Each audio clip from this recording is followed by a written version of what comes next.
Mendekati tahun pemilu, sejumlah tokoh kerap menggelar pertemuan yang diduga untuk lebih penjajakan penggalangan kekuatan bersama.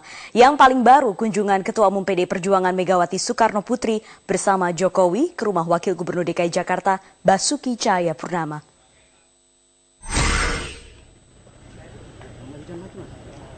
Baik Ketua Umum PDI Perjuangan Megawati Soekarno Putri, kader PDI Perjuangan sekaligus Gubernur DKI Jakarta Joko Widodo, maupun Wakil Gubernur DKI Jakarta yang merupakan kader Partai Gerindra Basuki Cahayapurnama atau Ahok, mengaku menolak membicarakan politik di meja makan dan di hari libur.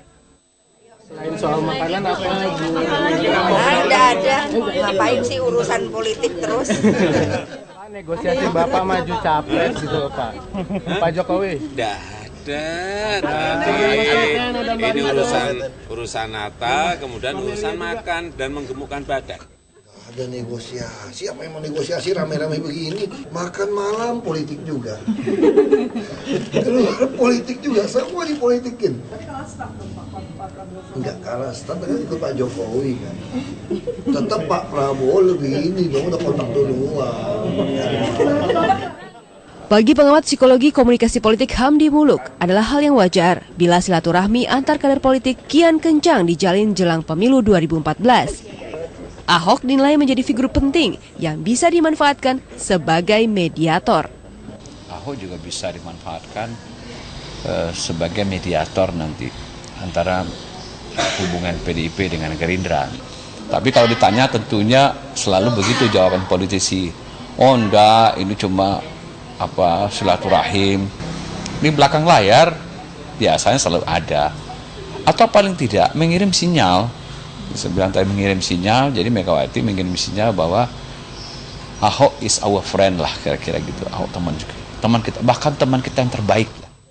Kinerja Ahok mendampingi Jokowi yang bersinar dianggap wajar bila mendapat perhatian dari PDI Perjuangan.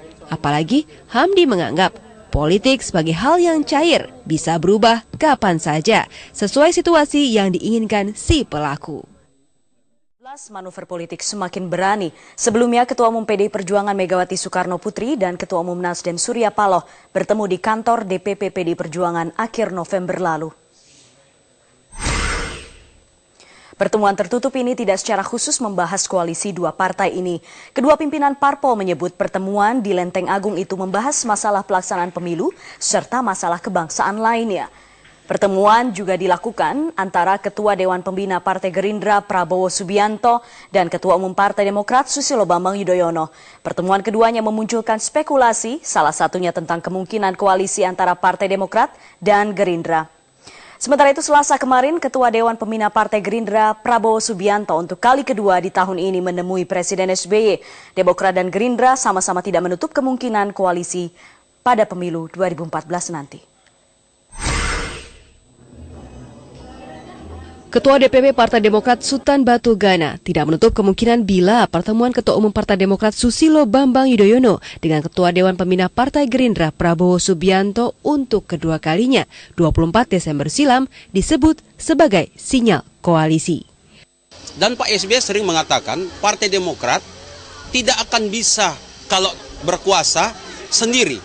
Bisa saja, apalagi sudah pengalaman kita bahwa koalisi yang kemarin kurang efektif. Jadi mulai sekarang kita akan bangun koalisi kepada orang-orang yang benar-benar seiring sejalan. Sinyal siap berkoalisi pun keluar dari jawaban Ketua Dewan Pembina Partai Gerindra Prabowo Subianto usai bertemu Presiden SBY selama 1 jam. Dan beliau juga welcome terhadap sikap kami di Gerindra dan sikap saya. Gerindra appreciate kepemimpinan dan prestasi Bapak SBY. Pengamat politik LIPI Siti Zuhro berpendapat bukanlah hal yang sulit bagi Gerindra dan Demokrat untuk berkoalisi. Latar belakang politik dan militer bisa memudahkan jalan untuk penyatuan dasar ideologi. Namun pertemuan Prabowo dan SBY dinilai belum menjadi keputusan tetap untuk